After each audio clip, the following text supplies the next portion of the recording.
नेपाल सरकार वैदेशिक रोजगार बोर्डको सचिवालय र रेडियो नेपालको सहकार्यमा तयार पारिएको रेडियो कार्यक्रम वैदेशिक रोजगारी। नमस्कार, कार्यक्रम वैदेशिक रोजगारीमा तपाईलाई हार्दिक स्वागत छ। यो कार्यक्रम रेडियो नेपालबाट हरेक बिहीबार बिहान 7 बजेको समाचारपछि प्रसारण हुने गर्छ। व्यावसायिक, सिपयुक्त, सुरक्षित, मर्यादित एवं व्यवस्थित आन्तरिक तथा बाह्य रोजगारीका लागि आवश्यक पर्ने आधिकारिक सूचना, सन्देश र विभिन्न गतिविधिका साथै स्वरोजगारका प्रेरक अनुभवहरू प्रदान गर्न यो कार्यक्रम तयार पारिएको हो। आजको कार्यक्रममा श्रमिक अस्पताल निर्माणका लागि भएको सकारात्मक प्रयासबारे श्रमविज्ञ डाक्टर केशव बस्यालले गराउनु भएको जानकारी, सामी परियोजनाको निशुल्क खाना बस्न सहितको तालिम कसरी सञ्चालन भइरहेको छ र तालिम लिन चाहनेले के बुझ्ने, शिव विकास संयोजक सुनिला बानियासँगको कुराकानी, रोजगार विशेष खबर तथा सन्देशहरू सुनाउँदैछौँ। कार्यक्रम सुनेर साथ दिनुहोला। ल राम्रोसँग सिकेस्, सिकेको कुरा दिमागको बैंकभित्र राखेस्, मलाई ल साइतको दही खा। वैदेशिक रोजगारीमा जान लागेको आजै हो र? ल हेर, साइत पनि गरिसकेछ।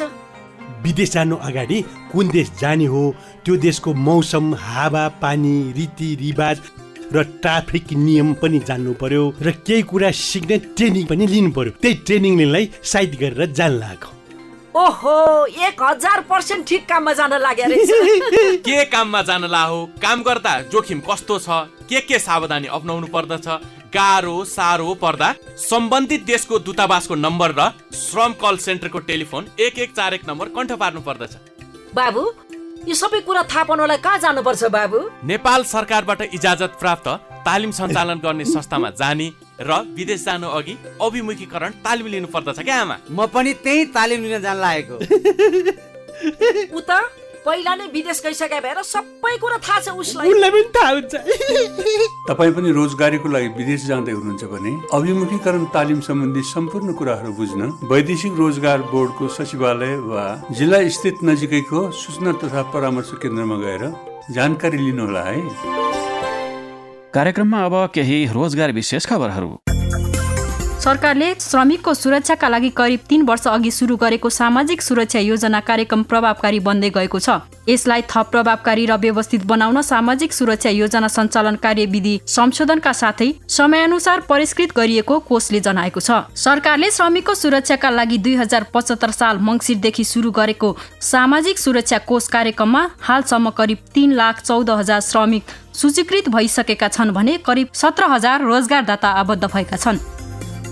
नेपालको प्रमुख श्रम गन्तव्य मलेसियाको क्वालालम्पुर स्थित नेपाली दूतावासबाट विद्युतीय राहदानीको लाइभ इनरोलमेन्ट सुरु गरिएको छ।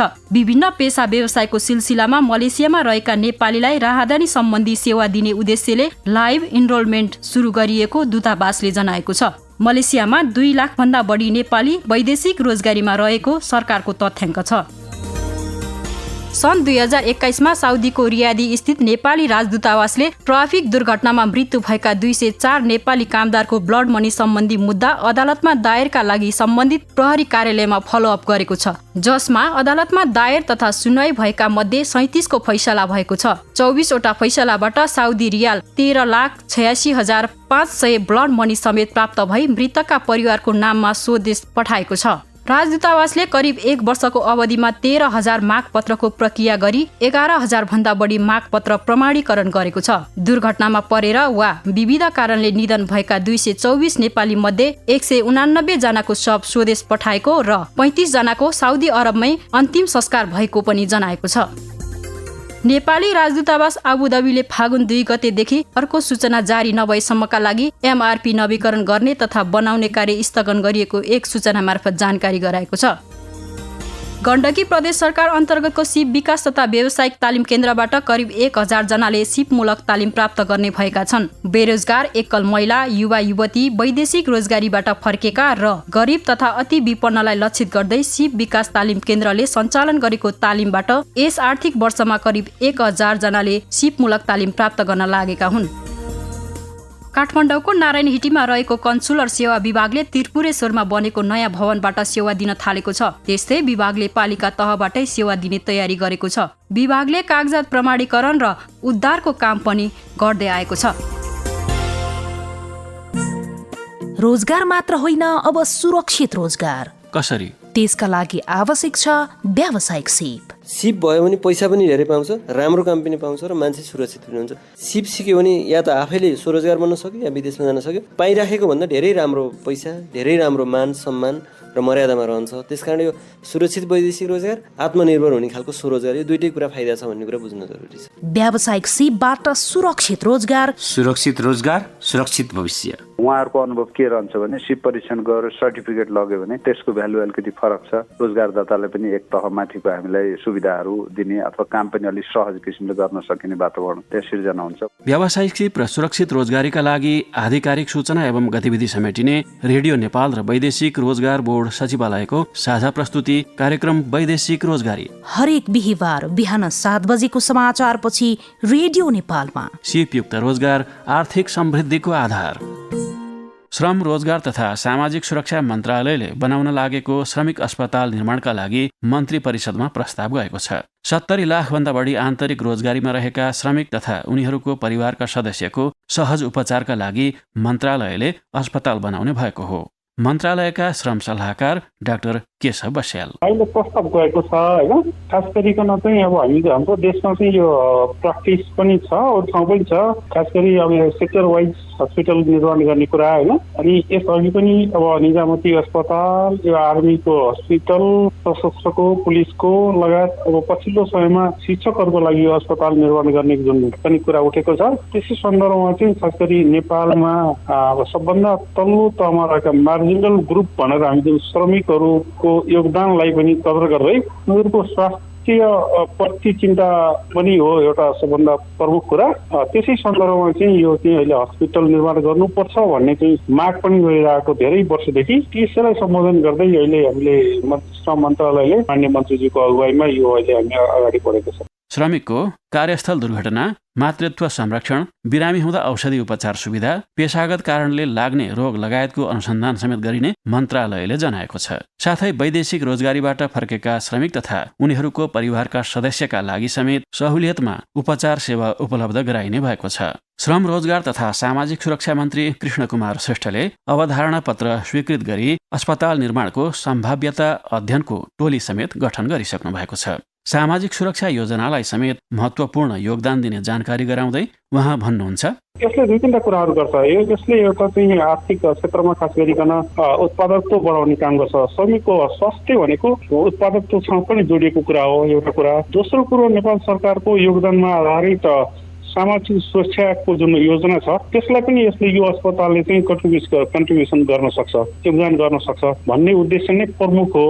त्यसै सन्दर्भमा चाहिँ खास गरिकन अलि इन्डस्ट्रियल एरिया जहाँ सबभन्दा धेरै श्रमिकहरूले काम गर्नुहुन्छ त्यो क्षेत्रमा नै काम गर्दाखेरि उहाँका स्पेसिफिक रोगहरू होइन, यस्तो चाहिँ व्यवसाय जन्य रोगहरू, यस्ता रोगहरूमा पनि त्यसको विशेषज्ञता पनि उपचार गर्ने हेतुले चाहिँ यो चाहिँ अस्पताल निर्माण गर्न लागि।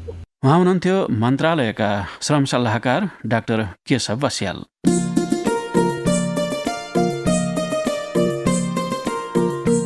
के तपाईँ श्रम स्वीकृति जारी भएको छ कि छैन तुरुन्त थाहा पाउन चाहनुहुन्छ? त्यसो हो भने मोबाइलबाट एसएमएस गर्नुहोस्।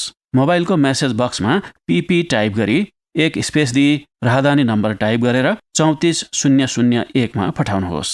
श्रम स्वीकृति भएको भएमा काम, पद, काम गर्ने कम्पनी, जान लागेको देश, श्रम स्वीकृति जारी भएको मिति, तलब, लागत खर्च र म्यानपावर कम्पनीको बारेमा मोबाइल एसएमएस मार्फत जानकारी पाउन सकिन्छ।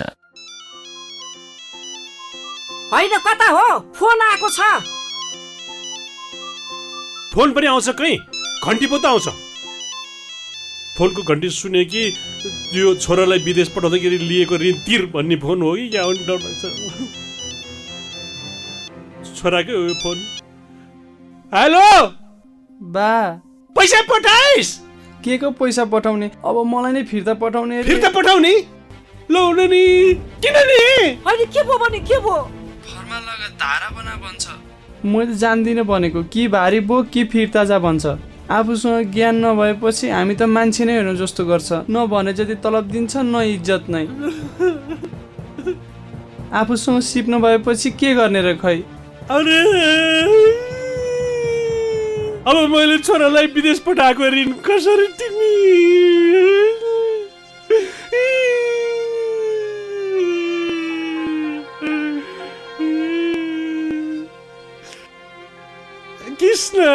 मैले पहिले नै भने होइन, छोरोलाई वैदेशिक रोजगारमा पठाउनु अघि सिप सिकाएर मात्रै पठाउनुस् भनेर। सरकारी, गैर सरकारी र निजी क्षेत्रको तालिम दिने निकाय मार्फत विभिन्न पेसामा सिप विकास तालिम दिइन्छ। वैदेशिक रोजगार बोर्डले निशुल्क सिप तालिमको व्यवस्था गरेको छ। झन् सुरक्षित आप्रवासन परियोजनाले त खाने बस्ने व्यवस्था सहित 1 महिने निशुल्क तालिमको व्यवस्था गरेको छ। छोराले सिप सिकेर गएको भए नेपाल फर्केपछि सोही सिप अनुसारको काम गर्न सकिहाल्थ्यो नि। मेरो अरूको कुरा सुन्ने बानी नभएको हुनाले छोराले पनि दुःख पाए, मैले पनि दुःख पाएँ। कृष्ण, वैदेशिक रोजगारमा जानु अघि सिप सिकेर मात्र जाउँ अथवा सिप सिकाएर मात्र पठाउँ र यसो गर्दा विदेशमा सिप अनुसारको काम, राम्रो तलब र काम गर्ने ठाउँमा सम्मान र आफ्नो व्यक्तिगत सुरक्षा बारे ज्ञान समेत पाइन्छ।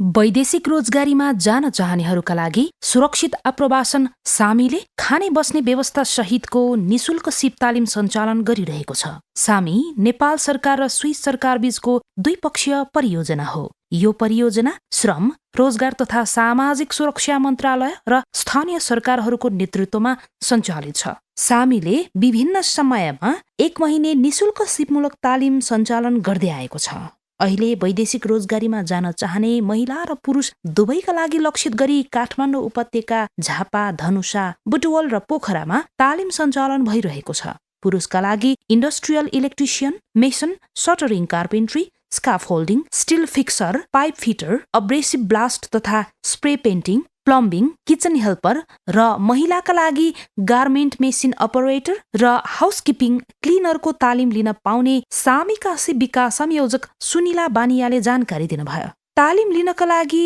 निश्चित मापदण्डहरू पनि छन्। केही तालिम माघ 20 गतेदेखि सुरु भइसकेका छन् भने केही सुरु हुने क्रममा छन्। सञ्चालित तालिमहरूमा सहभागीहरूको उपस्थिति कस्तो छ नि भनेर जिज्ञासा राख्दा संयोजक बानिया भन्नुहुन्छ, काठमाडौँ बाहेक चाहिँ अरू जिल्लामा चाहिँ जान अलिक हिचकिचाएको जस्तो चाहिँ देखिन्छ धेरै जसो केसमा। किन पनि यस्तो भइरहेछ भने अब धेरै जसो रिक्रुटमेन्ट एजेन्सीहरू होइन, हाम्रो जुन म्यान पावर व्यवसायी भनेर भनौँ, उहाँहरू चाहिँ काठमाडौँमै केन्द्रित भएकोले र काठमाडौँमै यति तालिम भयो भने चाहिँ हामी वैदेशिक रोजगारको लागि प्रोसेस पनि यहीँबाट गर्न मिल्छ भन्ने उद्देश्यले चाहिँ उहाँहरू धेरै जसो चाहिँ कामदारहरू काठमाडौँबाट नै तालिम होस् भन्ने चाहिँ चाहनुहुन्छ।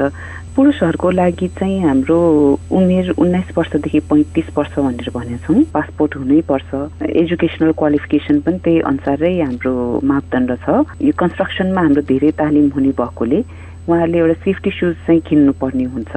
र अर्को महत्त्वपूर्ण कुरा भनेको चाहिँ हाम्रो मेडिकल टेस्टिङ हो होइन। मुख्यतया यसमा हाम्रो छातीको एक्सरे, पिसाबको जाँच र रगतको जाँच गरिन्छ, सामान्य जाँच गरिन्छ, जुन 1200 रुपियाँ लाग्छ। यसले गर्दाखेरि चाहिँ के फाइदा हुन्छ भने यदि छातीमा दाग छ भने चाहिँ धेरै जसो कामदारहरू वैदेशिक रोजगारमा जान पाउँदैन, उनीहरू चाहिँ रिजेक्टेड हुन्छ। त्यसले गर्दाखेरि चाहिँ पहिला नै थाहा पाउने हुनाले कामदार पनि तालिम लिएपछि म जान पाएन भनेर निराश हुनुको साटो पहिला नै आइडेन्टिफाई हुने भएकोले यो चाहिँ एउटा म्यान्डेटरी प्रोसिजर नै हो। र महिलाहरूको हकमा चाहिँ गार्मेन्ट मसिन अपरेटर भनेर छ। त्यसमा जान चाहनेहरूको लागि चाहिँ उमेरको हद चाहिँ 19 वर्षदेखि 30 वर्षसम्मको छ। उहाँहरू पनि मेडिकली फिट हुनै पर्यो र पासपोर्ट होल्डर नै हुनु पर्यो अथवा पासपोर्टको लागि अप्लाई गरेको रसिद हुन्छ त्यो चाहिँ उहाँहरूसँग चाहिन्छ। र उहाँहरू चाहिँ महिलाहरूको हकमा 2 वर्षभन्दा सानो नानीहरू भएकोहरूलाई चाहिँ हामीले तालिममा राख्दैनौँ। हाउसकिपिङ क्लिनर भनेर अर्को चाहिँ अक्युपेसन, अर्को पेसा पनि हामीले सुरु गरेका छौँ। यसमा चाहिँ उमेरको हद चाहिँ 19 देखि 35 वर्ष छ, जो मेडिकली फिट भइहाल्यो र पासपोर्ट होल्डर भइहाल्यो। यो क्राइटेरिया चाहिँ सबैमा नै लागू हुन्छ। यो आवेदन आउने प्रक्रिया चाहिँ एकदमै बढ्दो क्रममा छ। कोरोना महामारीपछि वैदेशिक रोजगारीमा जाँदा सिप सिकेर जानुपर्छ भन्ने सिप प्रतिको आकर्षण कस्तो छ त भन्दा उहाँ भन्नुहुन्छ, यो विदेश जान चाहिँ कामदारहरूलाई जहिले पनि हतार नै हुने गर्दाखेरि सिप तालिम लिएर जाने भनेको उनीहरूको चाहिँ प्रायोरिटीमा पर्दैन। र त्यसले गर्दाखेरि चाहिँ कतिपय कामदारहरूले हाम्रो जो चाहिँ पासपोर्ट लिन आउँछ उहाँहरू माइग्रेन्ट रिसोर्स सेन्टर, हाम्रो आप्रवासी स्रोत केन्द्रमा जान्छन्, उहाँहरूले सिप तालिमको लागि भनेर आवेदन दिन्छन्। तर जब हामीले कल गर्छौँ उहाँले तालिम लिन आउनुहोस् यो दिनमा चाहिँ तपाईँको यो विषयमा चाहिँ तालिम सुरु हुन्छ भनेर भन्छौँ, उहाँहरू चाहिँ आनाकानी गर्छन् कि किनभने हाम्रो चाहिँ भिजा आइसक्यो, हामी इन्टरभ्यूको प्रोसेसमा छौँ, त्यस्तो प्रकारको कुराहरू आउँछन् होइन। उहाँहरूले चाहिँ त्यस्तो भन्नुहुन्छ। तर अहिले आएर चाहिँ बुझ्न थालेको छ यदि सिप नलिकन गयो भने आफ्नो जीव ज्यानको पनि सुरक्षा हुँदैन, विषयको बारे थाहा हुँदैन, जसले गर्दाखेरि चाहिँ त्यहाँ पनि हेपिने र भने काम तलब नपाउने चाहिँ जोखिम हुन्छ र काम गर्दाखेरि पनि एक्सिडेन्ट हुने केसेसहरू चाहिँ बढी हुन्छ भनेर चाहिँ अलिकति अवेरनेस चाहिँ बढेको नै अवस्था छ। फेरि समस्या चाहिँ कस्तो छ भने अब चाहिने परियोजनाले मात्रै सबै प्रकारको तालिमहरू चाहिँ दिन्छ भन्ने छैन। हामीले अहिले दिइरहेको भनेको जम्मा 11वटा पेशामा हामीले तालिम दिइरहेछौँ र अन्य कति कामदारहरूलाई चाहिँ अरू विभिन्न पेशामा पनि इन्ट्रेस्ट हुने हुँदाखेरि चाहिँ उहाँहरूले यो विषयमा छैन, यो पेशामा छैन भनेर तालिम छैन भनेर सोध्नुहुन्छ। तर त्यस्तो नभएको खण्डमा चाहिँ उहाँहरू चाहिँ अन्य तालिम चाहिँ लिन अनिच्छुक चाहिँ देखिन्छ। वैदेशिक रोजगार विभागले सार्वजनिक गरेको पुस महिनाको तथ्याङ्क हेर्दा 34,000 सिप नभएका अध्यक्ष कामदारले श्रम स्वीकृति लिएका छन्। गत मङ्सिर महिनामा अझ बढी झण्डै 36,000 अध्यक्ष कामदारले श्रम स्वीकृति लिएका छन्। दक्ष बनाउन सिपको महत्व बुझाउने भूमिका के म्यान पावर व्यवसाय र अन्य निकायको रहन्छ त? पुनः सामीका सिप विकास संयोजक सुनिला बानिया। म्यान पावर व्यवसायलाई नै मैले भने होइन, अब हुन त गभर्मेन्टको पनि ठुलो रोल छ, किनभने गभर्मेन्टले नै यसको चाहिँ सिप तालिम लिएर जानुपर्छ है भनेर सुरुमा गभर्मेन्टले धेरै यसमा चाहिँ इनिसिएसन लिनुपर्छ। र अर्को कुरा चाहिँ गभर्मेन्टको पनि तालिम लिएर जानै पर्छ। सिप लिएर जुन सिपमा उहाँ जान लाग्नु भएको छ त्यो सिपमा चाहिँ तालिम लिनै पर्छ भने चाहिँ त्यस्तो व्यवस्था भयो भने पनि जुन चाहिँ हाम्रो यो एक्सिडेन्ट भएर मृत्यु हुने होइन अङ्गभङ्ग हुने केसेस छ त्यो चाहिँ धेरै कम हुन्छ। र जति पनि हामीलाई अब एउटा काम भनेर लान्छ र अर्को काममा राखिदिने, एउटा काम भनेर जान्छन् र त्यो काम चाहिँ गर्न नसक्ने अवस्था, जसले गरेर चाहिँ उहाँहरूले लेबरमा काम गर्नु परेको धेरै दुःख भोगेको हामीले सुन्ने गर्छौँ होइन। त्यो पनि धेरै चाहिँ मिनिमाइज हुन्छ। बिचमा एकचोटि हाम्रो वैदेशिक रोजगार बोर्डले कम्पलसरी स्किल्स ट्रेनिङ लिएरै जानुपर्छ भनेर यो भन्दाखेरि इन्फर्मेसन दिँदाखेरि चाहिँ एकदमै धेरै युवाहरू चाहिँ तालिम लिन आएको थियो। यो चाहिँ हामीलाई पनि एकदमै अचम्मै भएको थियो। यो सरकारले त्यति मात्रै एउटा भनौँ न तालिम लिएर चाहिँ नगइकन विदेश जान पाउँदैन भनेर त्यति भन्ने बित्तिकै चाहिँ फ्लो एकदम बढेको थियो। के काममा म जाँदैछु भनेर व्यक्ति आफैलाई थाहा हुँदैन, अथवा मलाई यो काममा जान इच्छा छ भनौँ न, फर इक्जाम्पल मलाई इलेक्ट्रिसियनमा जान इच्छा छ भने मैले त्यो क्वालिफिकेसन नपुगेर म अर्को चाहिँ पेसामा पनि जानुपर्ने हुनसक्छ है। अनि त्यसले गर्दाखेरि चाहिँ अब पेसा ठ्याक्कै यही नै हुन्छ भनेर कामदारलाई पनि थाहा नहुन सक्छ। तर मान्छेले भने व्यक्तिले इन्टरभ्यू दिने, त्यो कागज पेश गर्ने र ऊ जानेको बिचमा 1-1.5 महिना 2 महिना टाइम हुन्छ भनेपछि त्यो ग्यापमा चाहिँ कमसेकम पनि 1 महिनाको सिप तालिम जुन पेसामा चाहिँ कामदार जान लागेको हो त्यही पेसामा चाहिँ सरकारले त्यो के भन्छ कम्पलसरी ट्रेनिङ गरिदियो भने चाहिँ त्यसले चाहिँ धेरै नै राम्रो एन्भाइरोमेन्ट चाहिँ क्रिएट गर्छ कामदारको लागि पनि। र त्यस्तै अर्को ठुलो महत्त्वपूर्ण भूमिका भनेको हाम्रो म्यान पावर कम्पनीहरूको चाहिँ रहेको छ। र म्यान पावर कम्पनी कस्तो पनि हुन्छ भने म्यान पावर कम्पनीहरूले एक वचन भन्नु र हाम्रो जिल्लामा भएको जुन आप्रवासी शोध केन्द्रले भन्नु एकदमै फरक छ। उहाँहरूले एक वचन भन्दाखेरि कामदार तुरुन्तै तालिम लिन आउँछन्। हाम्रोमा धेरै कतिपय तालिम केन्द्रहरूमा म्यान पावर व्यवसायहरूले नै पठाएका कामदारहरू छन् होइन। उहाँहरूले भन्दाखेरि चाहिँ एकदमै ध्यानपूर्वक तालिम गर्ने। तर अब कति चाहिँ अब हाम्रो साथीभाइहरूले भनेर रिफर गरेर आएको अथवा माइग्रेन्ट रिसोर्स सेन्टर्सहरूकोबाट रिफर गरेर आएको भयो भने चाहिँ म तालिम लिउँ कि नलिउँ के गरौँ भनेर हुन्छ नि, त्यस्तो खालको चाहिँ अलिक भावना हुने नि कामदारहरूमा। तर रिक्रुटमेन्ट एजेन्सीले भन्यो भने चाहिँ होइन अब उहाँहरू त मलाई पठाउने नै हो, हामीलाई पठाउने नै हो, त्यही भएर मैले चाहिँ तालिम लिनुपर्छ भनेर धेरै ध्यानपूर्वक चाहिँ तालिम गरेको चाहिँ पाइएको छ। त्यसले गर्दाखेरि चाहिँ सबैले आफ्नो आफ्नो ठाउँमा चाहिँ महत्त्वपूर्ण भूमिका खेलेको छ।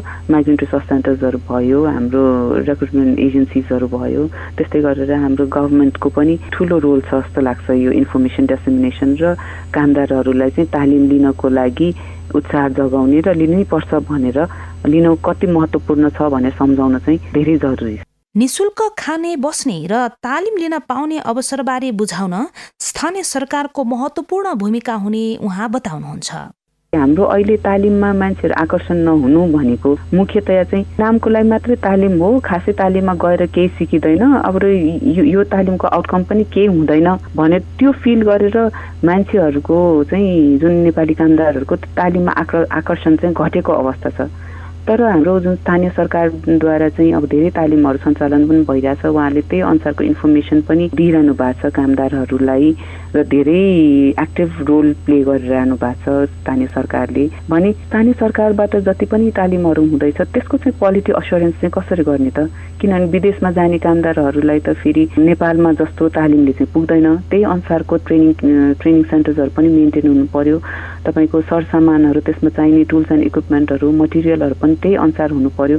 जब कामदारले चाहिँ यी सबै कुरा देखेर ओहो तालिम पनि यसरी हुँदो रहेछ है भनेर थाहा पाउँछ, त्यो आकर्षण चाहिँ आफै नै बढ्ने गर्दछ। तालिममा आकर्षण गराउनु भनेको चाहिँ एउटा अवेरनेस नै हो र अवेरनेस बाहेक त्यो तालिम केन्द्रमा आउँदाखेरि चाहिँ प्रशिक्षार्थीले मैले चाहिँ यो तालिम लिएर चाहिँ विदेशमा काम गर्न सक्छु है, यो तालिम दिएपछि चाहिँ मेरो राम्रो हुन्छ भनेर त्यस्तो किसिमको चाहिँ एन्भाइरोमेन्ट बनाउन सक्यो भने पक्कै पनि हामीले चाहिँ यो तालिममा चाहिँ धेरै सुधार गर्न सकिन्छ र युवाहरूलाई पनि विदेश जान अगाडि तालिम दिनुपर्छ भनेर त्यस्तो खालको चाहिँ अवेरनेस चाहिँ हामीले जेनेरेट चाहिँ गर्न सक्छौँ।